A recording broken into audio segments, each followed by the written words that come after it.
This is Let's Talk Football on the sportshacks.com. And as always, joining us to discuss all matters in the Premier League is Kevin Bannon, Irish journalist living on Merseyside. Kevin, you're welcome once again to Let's Talk Football. Hey, Carl, how are you getting on? Now, we talked earlier in the week about the top of the table and how Manchester City's draw at Everton on Monday night changed everything, both for them and for Arsenal. But down at the bottom, there's a bit of a London battle going on here between Spurs and West Ham. Let's just talk first, though, for a second, Kevin. Leeds and Nottingham Forest both had very impressive wins last weekend. Technically, they're still within sight of the relegation battle, but you'd have to think it's a two-horse race now, if you call a relegation battle a race.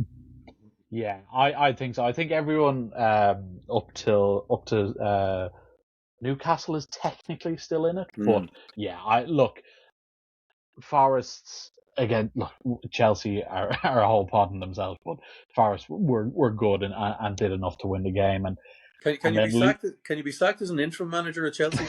You probably can.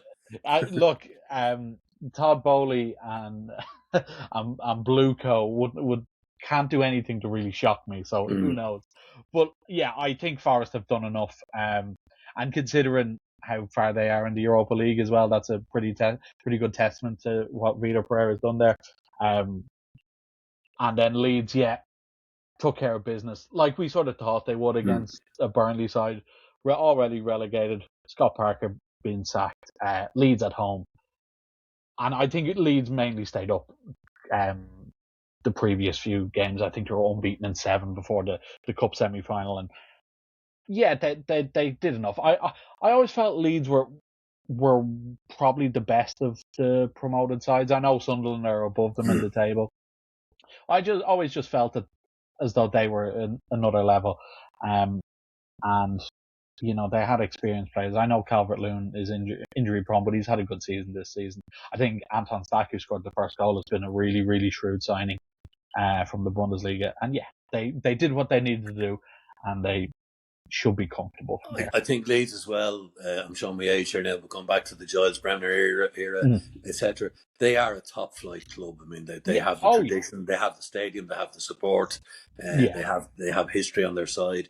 So it's good to see teams like Leeds stay in the Premier League. Yeah, the Premier League isn't really a proper Premier League season without Leeds, and obviously there's a slight age gap between myself and yourself, Carl. I didn't want to point it out straight away, but I did call you very young one week, and you didn't object, so there you go. Which was very nice of you.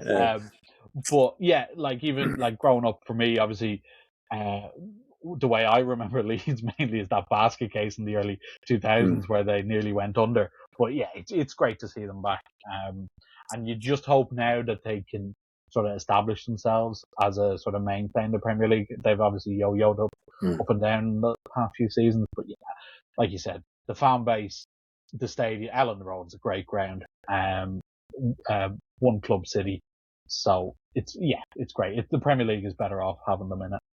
Now, I had the pleasure of being at Upton Park on many an occasion over the years, and I always think West Ham made a mistake by going to the Olympic Stadium. Look, it's the facts of life of modern day football that this happens. I mean, if we look in America, Vancouver are now talking about moving to Vegas. It hasn't quite gone to that level yet, but I know. Clubs do move grounds, and with the exception of Wimbledon, who became the MK Dons and then reborn as Wimbledon in a different guise. So it's not unusual to see a club move ground or to build a new ground, but I don't think the Olympic Stadium in London does West Ham justice, and I think their struggles maybe partly to do with that, and probably a bit far-fetched.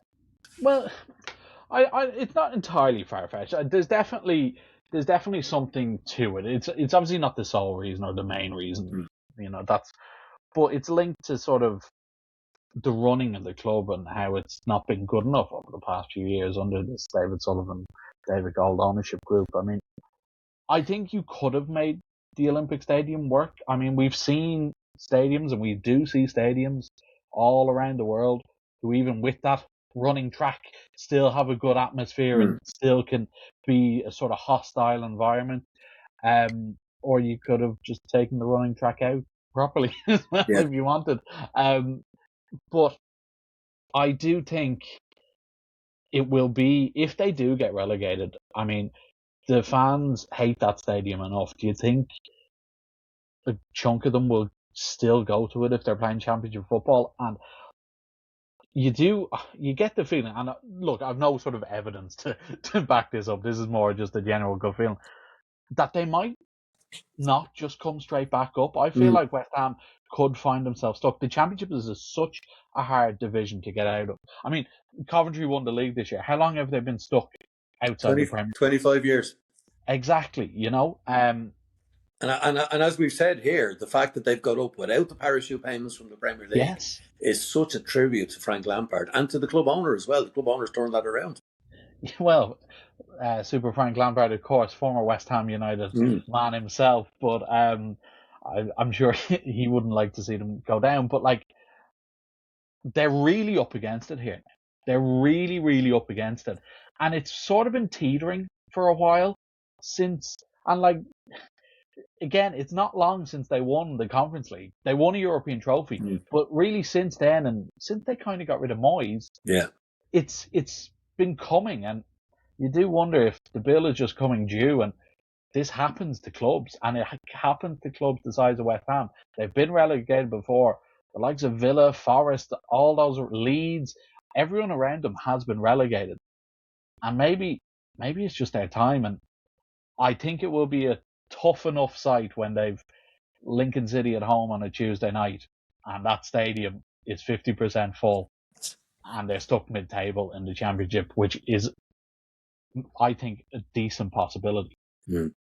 They won't, of course, go into free fall as quickly as Leicester because they won't have that No. financial penalty around them. And we saw Sheffield Wednesday at the weekend get relegated. Or they were already relegated, but again, they've new owners in and got the points Yeah. deduction for next season reduced down to 0.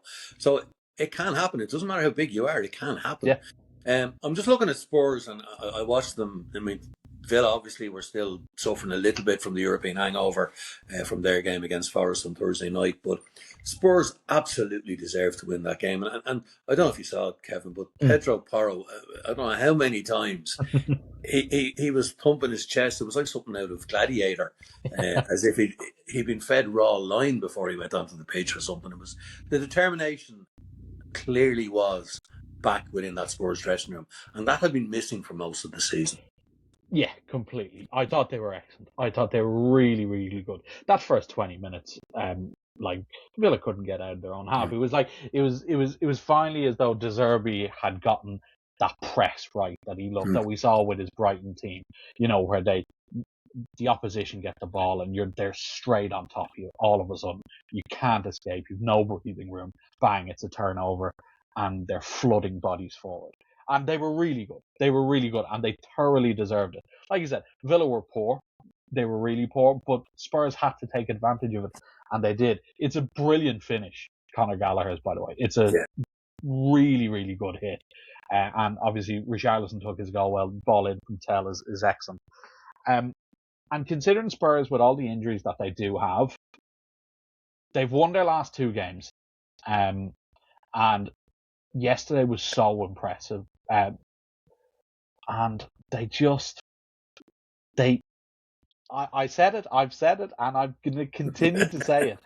And I was relieved when I sat down and watched the first 20 minutes on Sunday. I was just like, oh my God.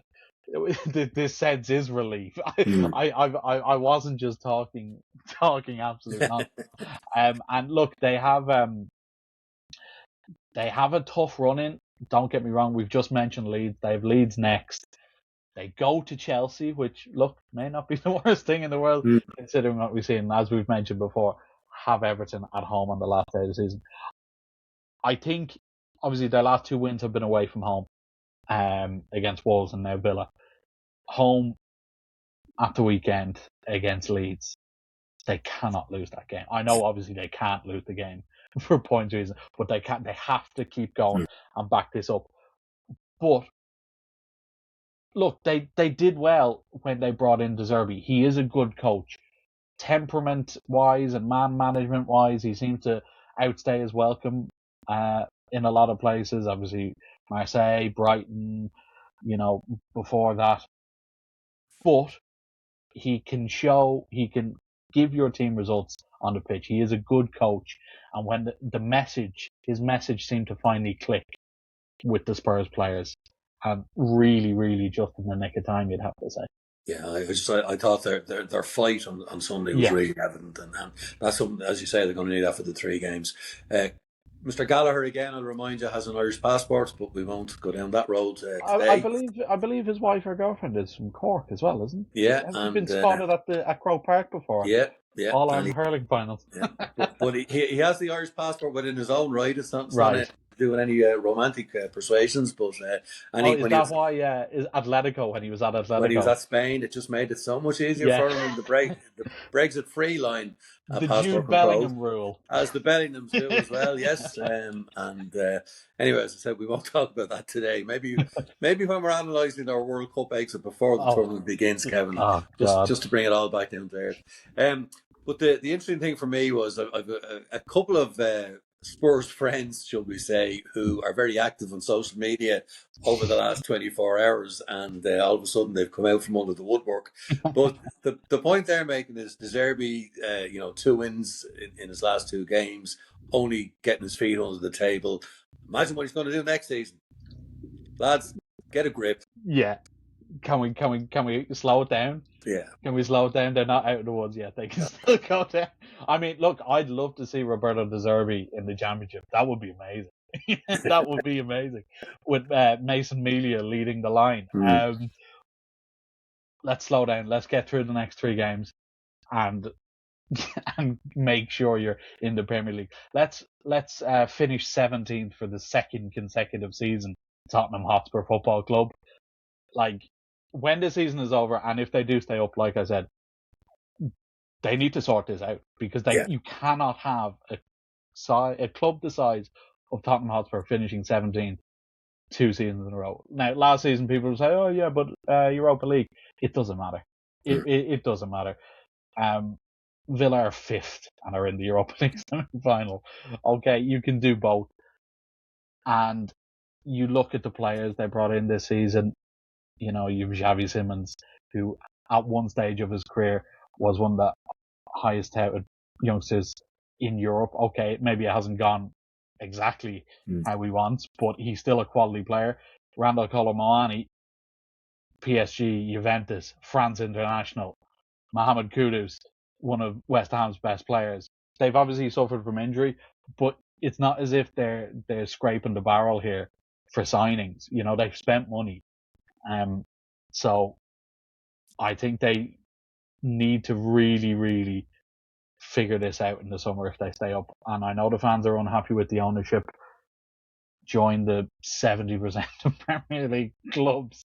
Correct. No one's happy with their owner, but you can't do this again next season. You cannot do it again this next season. I know the answer before I ask the question, but you're sticking with Spurs to stay up? 110% now after the Villa game. Wait. Mathematically, that's impossible, but just like Spurs being safe currently as we speak. No, I do think, particularly if they, I know we've had a bit of fun with this, but I do think if they beat Leeds at home this weekend, that is massive. West Ham play Arsenal. Yeah, it could be really, really close to being done if we see the results go a certain way. And we look forward to chatting about that next week here on Let's Talk Football. Kevin Bannon, as always, thank you for your time and your very considerate opinions. Cheers, Carl.